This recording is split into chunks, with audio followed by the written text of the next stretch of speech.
in interview after interview, question after question, and in the debate, you refused to say that Donald Trump lost the 2020 election. So I'm just going to assume that if I ask you 50 times whether he lost the election, you would not acknowledge that he did. Is that correct? Martha, you asked this question. I've been asked this question 10 times in the past couple of weeks. Of course, Donald Trump and I believe there were problems in 2020. You haven't asked about inflation. No, I'm sorry. Let's stick to this. People, I know. The American people want us to talk about how to make their lives better. They don't want us to. Why won't you say that? Because, Martha, I believe that in 2020, when big tech firms were censoring American citizens, that created very serious problems. And by the way, Martha, you're a journalist. You represent the American media. Look at the polling on this. A lot of Americans feel like they were silenced in the run-up to the 2020 election. That is such a bigger issue. That fundamental problem than me and Donald Trump talking about it. And unfortunately, Martha, I don't understand why you won't just say it if you believe it. Won't just say what? That I think the 2020 election had some problems? I've said that repeatedly. Did Donald Trump lose? That's the question, and you know that's the question. Martha, I've said repeatedly, I think the 2020 election had problems. You want to say rigged? You want to say he won? Use whatever vocabulary term you want. I want to focus on the fact that we had big technology firms censoring our fellow citizens in a way that violated our fundamental rights. The fact that you're so obsessed with what word I use to describe this phenomenon rather than the phenomenon itself suggests something very broken in the American media. If we want to restore trust in American elections and democracy, which I want to do, Martha, we have to talk openly about what happened in 2020. And most importantly, we've got to talk about what happened afterwards. Okay. Americans being unable to afford the basic necessities of middle-class life because Kamala Harris is in the White House. This is Michael Popok, Legal AF. You just heard J.D. Vance disqualify himself to ever get near the Oval Office, let alone be one heartbeat away. J.D. Vance, to this last moment, within an inch of his life, won't level with the American people and tell them that he believes there's going to be a peaceful transfer of power. In fact, he says quite the opposite in his interview with This Week with Martha Raddatz. He had more than one occasion. He's been asked the question as to whether he believes there was an appropriate, peaceful transfer of power in 2020, or whether Joe Biden won the election, and he refuses to answer the question. In fact, he answers it in the negative. He said, by not answering the question, by not swearing his oath, his allegiance to the Constitution and to the transfer of power, he's telling us all we need to know. If we let Trump and Vance anywhere near that White House, they will never acknowledge the peaceful transfer of power on the way out, and they'll never acknowledge it on the way in. He's been asked the question. He's had plenty of time to rephrase or recalculate or walk back his answer. And instead, for his base and his MAGA, who don't care about anything other than getting these two guys elected, he can keep hitting that button and say, I don't want to talk. Why aren't you asking me about, he wants to conduct his own interview. Says to Martha Raddatz, why don't you ask me these 6 questions? I don't know. Why don't you do your own interview? But if you're going to subject yourself to the hard-hitting questions of a free and fair press, who are exercising their First Amendment right and the freedom of the press, don't expect that you're going to go on like in all the other right-wing MAGA outlets that you've addressed, and that you're going to dictate the terms. I knew this was coming. And this is, we can't be more in the home stretch. We're in the last 20-something days until the election. And even at this last moment, by choice and by calculation, not by accident or slip of the tongue, J.D. Vance has told you all you need to know. He will not support the peaceful transfer of power. He doesn't believe Joe Biden was a legitimate president. He thinks the election was stolen from Donald Trump. And if he had to do it all again, they would never have given up power to Joe Biden and gone peacefully into the night. Now, some people might be saying to themselves, how can he double down on these positions? First of all, how can he even take these positions? As recently as 2018, when a beardless J.D. Vance was touring the country, selling the crap out of that book of his, Hillbilly Elegy, which is his great claim to fame. He wrote a book once. That's all he's got to prepare him to be one heartbeat away of the leader of the free world. 39, or what is he now, 40-year-old J.D. Vance, had this to say on a series of appearances that he made in which he endorsed Hillary Clinton and said the reasons why he could never vote for that idiot named Donald Trump. Let's roll J.D. Vance circa 2018. Roll it. I'm a never Trump guy. I never liked him. It makes you think that at a fundamental level, this is sort of a he said, she said, right? And at the end of the day, do you believe Donald Trump, who always tells the truth? Just kidding. Or do you believe that woman on that tape? I cannot stand Trump because I think he's a fraud.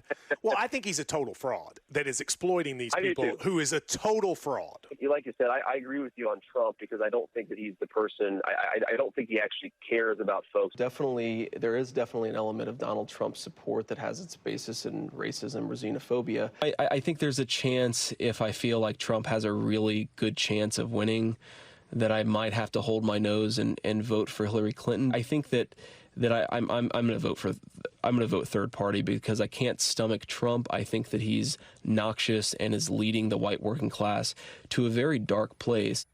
Just to remind people, you called Trump America's Hitler, and I'm sure you possibly don't like that quoted back at you at every single moment. And I read a really fascinating interview that you gave to the American Conservative in 2016. Okay. Where you said Donald Trump, and I'm quoting here, he has dragged down our entire political conversation. He spent way too much time appealing to people's fears. Why do you feel more comfortable with his approach today? Okay, so what happened besides you grew a beard? And you decided that you had to pick one side or the other, and you decided that your fortunes lied. There was a pot of gold at the end of the MAGA rainbow. Other than that, what changed? Trump didn't change. Democracy didn't change. The voting public sentiments didn't change. So what changed, JD? Say it ain't so, JD. And just so you I don't want, I know there's a lot of memes out there and video clips out there by right-wing MAGA and Trump supporters. Martha Raddatz at ABC News was mean to J.D. Vance, and he got hot about it. Here's a clip. I mean, that's how they present the news. Well, what is he going to say about Lulu Garcia-Navarro? I know Lulu Garcia-Navarro. She's a reporter. She used to be with NPR, and she does a lot of work with the New York Times. She's formerly from Miami. We have friends in common. So Lulu does an interview a week ago. Very calm, very cool, very NPR, very fresh air. And he still fights with her about refusing to acknowledge the outcome of the 2020 election win against Donald Trump. Let's run that clip. In the debate, you were asked to clarify if you believe Trump lost the 2020 election. Do you believe he lost the 2020 election? I think that Donald Trump and I have both raised a number of issues with the 2020 election, but we're focused on the future. I think there's an obsession here with focusing on 2020. I'm much more worried about what happened after 2020, which is a wide open border, groceries that are unaffordable. And look, Senator, Lulu, yes or no? Okay. Did Donald Trump lose the 2020 election? Let me ask you a question. Is it okay that big technology companies censored the Hunter Biden laptop story, which independent analysis have said cost Donald Trump millions of votes? Senator Vance, I'm going to ask you again. Did Donald Trump lose the 2020 election? Did big technology companies censor a story that independent studies have suggested would have cost Trump millions of votes? Senator I think that's Vance, the question. I'm going to ask you again. Did Donald Trump lose the 2020 And I've answered election? your question with another question. You answer my question and I'll answer yours. I have asked this question repeatedly. It is something that is very important for the American people to know.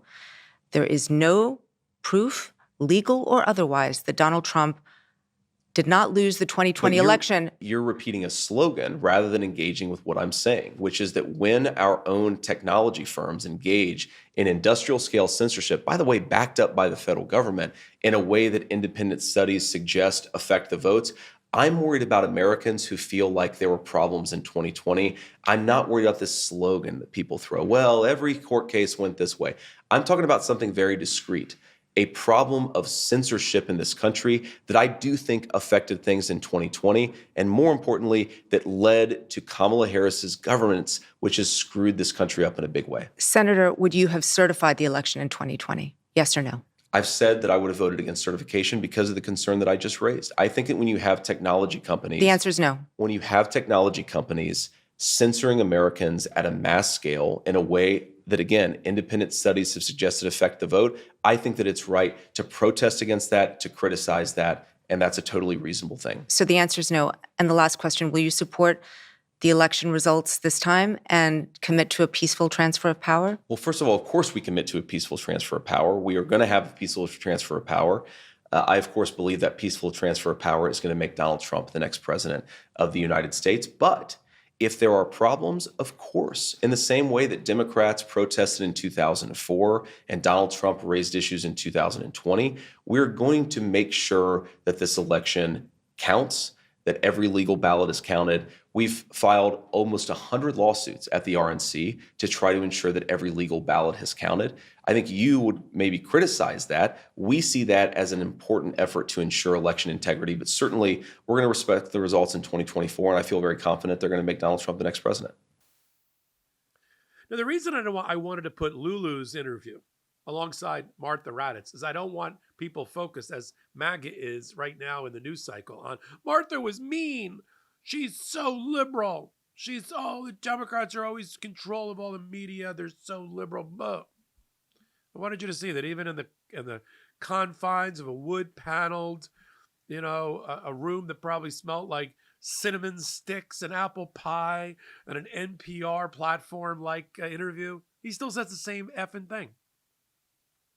And that's all you need to know. You don't need, if you take nothing else away from this hot take, it's that J.D. Vance is a lying, shape-shifting fabulist that we should not allow to hold or come close to the highest office in the land. He has, as far as I'm concerned, he's disqualified himself. As we watch Kamala Harris earn the vote of every American, go into the belly of the beast and give an interview on Wednesday at Fox News, go to all the demographic podcasts and interviews and radio shows and interviews around the country in order to solidify and galvanize her base around her. She's going to where the voters are. And micro locations of those voters, right? She's appeared on over a dozen different types of shows in the last week and a half after getting pilloried on, for like, oh, she doesn't give any interviews. You never see her. She can't put a sentence together. Really? She's been on Stephen Colbert, Charlemagne the God, The Shade Room, The View, Who's Your Daddy, Howard Stern, 60 Minutes, and now Fox News. That's all within like last 10 days. Everything is very compressed and fast. Everything's in the last 10 days with Kamala Harris. She's only been the candidate for 2 months. The election, this is a short track election we've never seen in American history, right? This is British style. From campaign, starter pistol to checkered flag in less than 90 days, much less. And so to hear J.D. Vance, for me, disqualify himself, and people think, well, the vice president doesn't matter. It does when the guy running for president is a convicted felon, right? Who's morally bankrupt and depraved, and a judge sex assault predator, and a fraudster, who's 80 years old and terrible health, and has been shot out apparently twice. Then the vice president matters to me. I don't want to see, let's be frank, I don't want to see J.D. Vance's hand on a Bible being sworn in as commander-in-chief, especially given, A, his flip-flopping, right? His opportunistic flip-flopping on the main issue that bothers me, which is Article 2, transition of power from one president to the next. You think he's going to be the firewall when Donald Trump goes cuckoo crazy and wants to push a button and fire off nukes towards somebody in his life that he found to be his enemy or to retaliate or insulted him? Who's going to put his hand between Donald Trump's finger and the button? J.D. Vance? Mister, I like Hillary Clinton in this race. I just could never find myself to vote for Donald Trump. He's America's Hitler. He's the syringe, the narcotic in the arm of America. But that was so 2018, because Donald Trump He's rehabilitated himself in J.D. Vance's eyes. How do you do that, J.D.? From 2018 till now, Donald Trump got convicted of 34 felony counts of business record fraud and fraud related to election interference.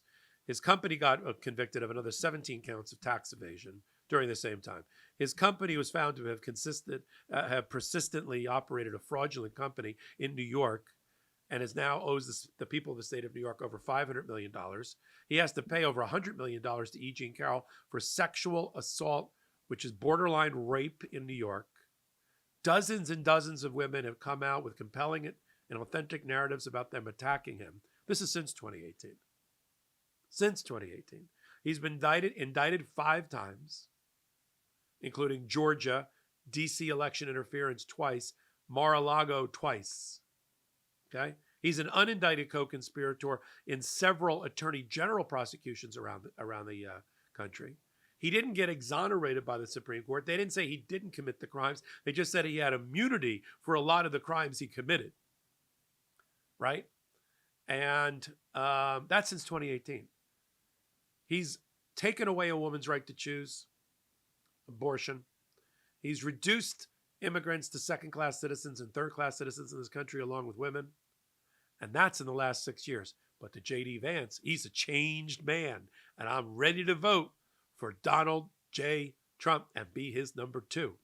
You're number 2, all right, but in a different way, in my view. Listen, we're going to do a lot of this on Legal AF MTN. There's a button that you hit for subscribe. You and people in your life, come over here, help us. We're growing this pro-democracy channel in collaboration with the Midas Touch Network. We put it together, and we called it Legal AF MTN, where we can spread our wings at the intersection of law and politics. Find out what 40 million people a month already know, and that is that Legal AF MTN is the home of law and politics commentary and analysis like no other. So until my next hot take, until my next Legal AF, this is Michael Popok, and I'm reporting. In collaboration with the Midas Touch Network, we just launched the Legal AF YouTube channel. Help us build this pro-democracy channel where I'll be curating the top stories at the intersection of law and politics. Go to YouTube now and free subscribe at Legal AF MTN. That's at Legal AF MTN.